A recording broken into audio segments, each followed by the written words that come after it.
Hello बच्चों, आप सभी का हमारे चैनल आरती एजुकेशन क्लासेस में स्वागत है। आज के वीडियो में हम आपके लिए लेकर आए हैं एडुकेट अभ्यास पुस्तिका कक्षा 7 विषय हिंदी। तो आइए बच्चों, हम देखते हैं एडुकेट अभ्यास पुस्तिका कक्षा 7 विषय हिंदी के लिए, जो कि हम आपके लिए लेकर आए हैं पाठ 10 सुभाष चंद्र बोस का पत्र। पिछले वीडियो में हम आपके लिए लेकर आए थे पाठ 8 डॉक्टर अब्दुल कलाम के जीवन के प्रेरक प्रसंग। तो आइए बच्चों, हम देखते हैं पाठ 10 सुभाष चंद्र बोस का पत्र। प्रश्न नंबर 1 है, इस पाठ में कौन किसको पत्र लिख रहा है?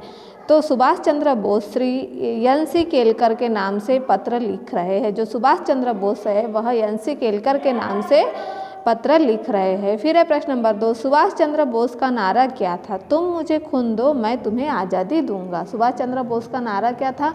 तुम मुझे खून दो, मैं तुम्हें आज़ादी दूंगा। फिर हमारा अगला प्रश्न है प्रश्न नंबर 3, गीता भाष्य ग्रंथ का प्रणयन लोकमान्य तिलक ने कहाँ पर किया था?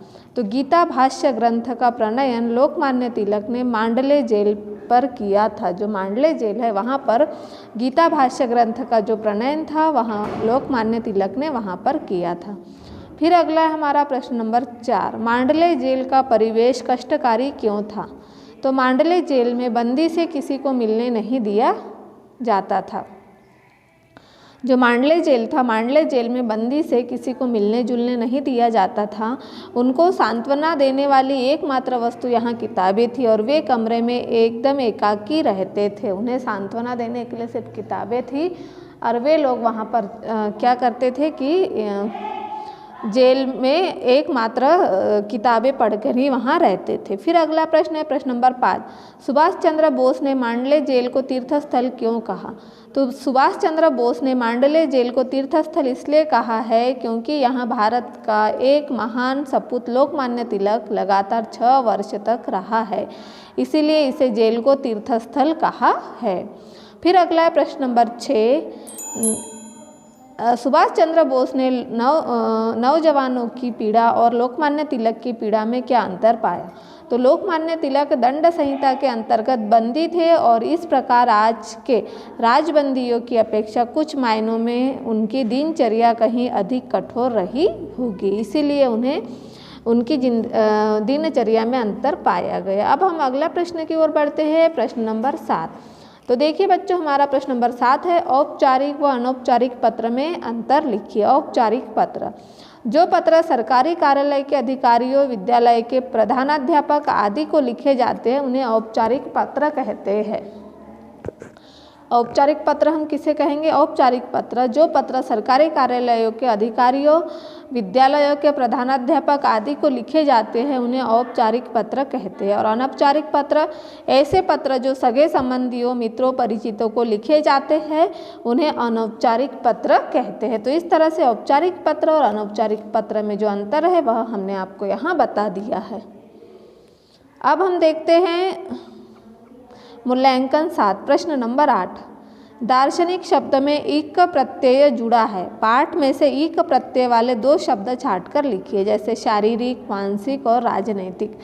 दार्शनिक शब्द में इक प्रत्यय जुड़ा है तो उसी तरह हमें क्या लिखना है, यहाँ इक प्रत्यय वाले शब्द छांटकर शारीरिक, मानसिक और राजनैतिक।